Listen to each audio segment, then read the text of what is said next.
নমস্কার বন্ধুরা, সবরের রকমারিতে আপনাদের সবাইকে স্বাগত।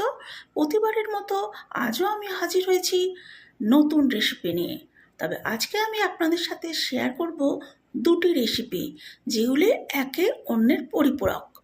রেসিপিগুলি বানাবার জন্য আমি কি কি উপকরণ ব্যবহার করছি এবং কিভাবে বানাবো চলুন দেখে।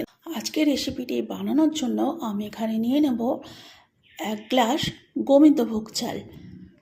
চালটাকে প্রথমে খুব ভালোভাবে ধুয়ে নিতে হবে। চালের মধ্যে অনেক সময় প্রচুর গুঁড়ো ময়লা এবং ছোট কাঁকড়ও থেকে যায়। জল দিয়ে ঠিক এইভাবে হাত দিয়ে কুচলে কুচলে প্রথমে একবার ধুয়ে নেব।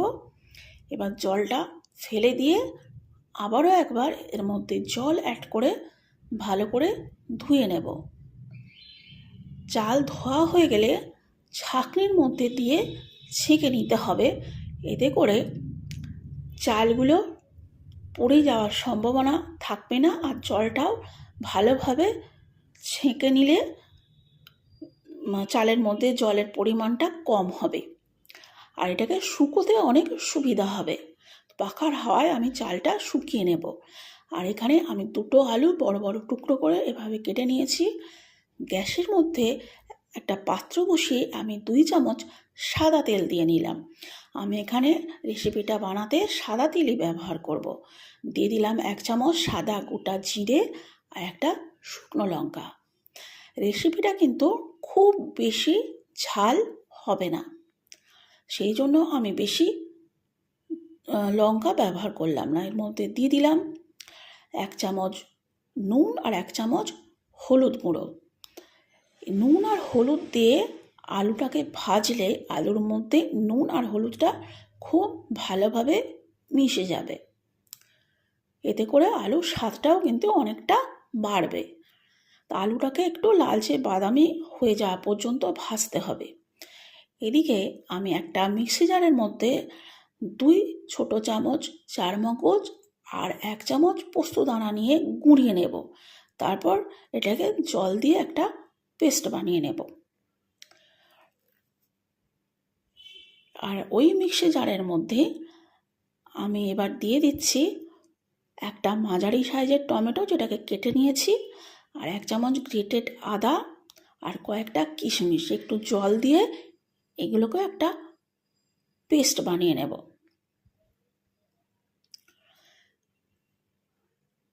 আর এদিকে কড়ার মধ্যে আমার আলুগুলোও কিন্তু সোনালি রং ধরে এসেছে। এর মধ্যে টমেটো, আদা আর কিশমিশের পেস্টটা অ্যাড করে দিয়ে কিছুক্ষণ কষিয়ে ভেজে নেব, যতক্ষণ না আদা আর টমেটোর কাঁচা গন্ধটা চলে যায় ততক্ষণ পর্যন্তই এটাকে ভাজতে হবে। আর কষানো হয়ে গেছে ভালো করে, আমি দিয়ে দিলাম হলুদ আর স্বাদ মতো নুন। খুব বেশি মশলা কিন্তু এতে অ্যাড করতে লাগবে না। আর যেহেতু আগেই আমি শুকনো লঙ্কা ফোড়ন দিয়েছি, আর কোনো লঙ্কা আমি এতে ব্যবহার করব না। এর মধ্যে দিয়ে দিচ্ছি 1 কাপের মতো জল।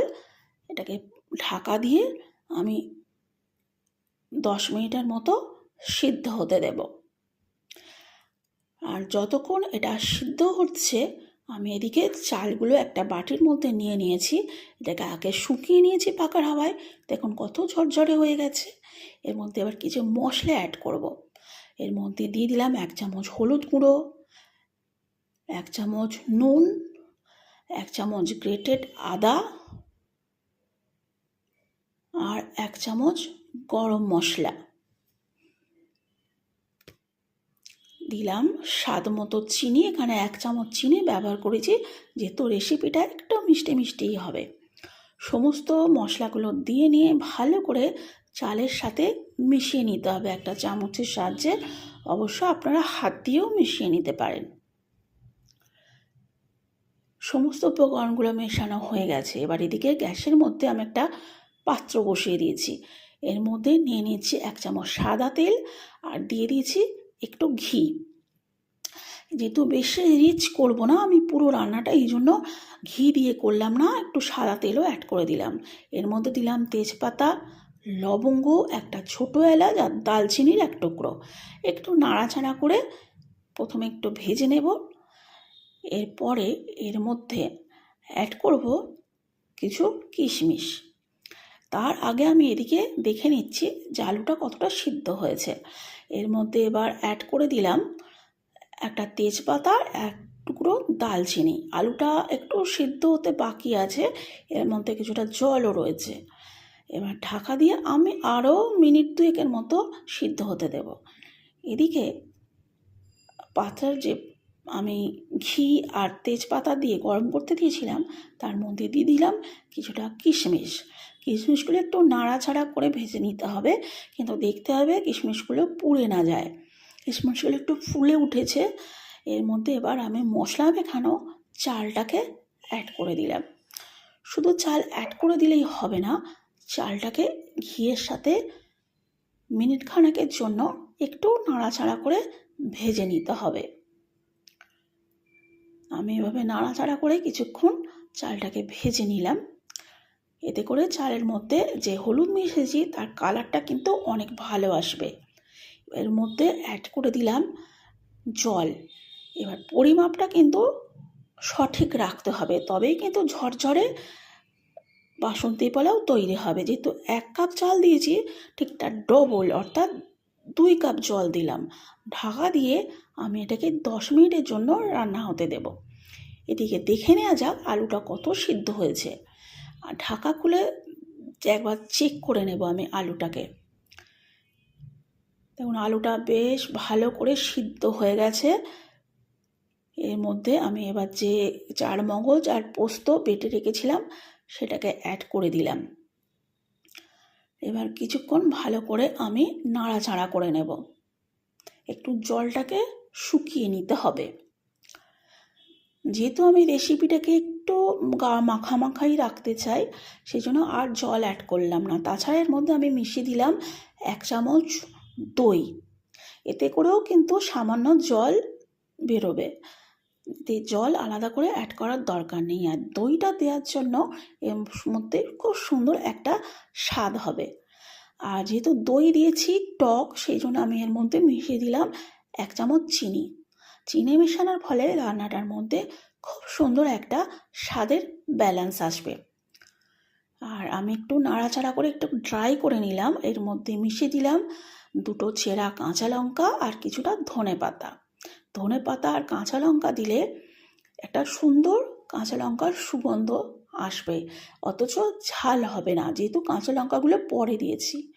তো জলটা বেশ শুকিয়ে গিয়ে মাখা মাখা হয়ে এসেছে আর রেসিপিটাও একেবারে আমার কমপ্লিট। আর এদিকে আমি ঢাকা খুলে দেখে নিচ্ছি যে আমার চালটা কতটা সিদ্ধ হয়েছে। আমি এর মাঝখানে কিন্তু একবারও ঢাকা খুলে দেখিনি বা নাড়াচাড়াও করিনি। আমি কেশর ভিজিয়ে রেখেছিলাম একটা বাটিতে জলের মধ্যে, সেইটা আবার অ্যাড করে দিলাম। এতে করে রেসিপিটার মধ্যে খুব সুন্দর একটা সুগন্ধ আসবে।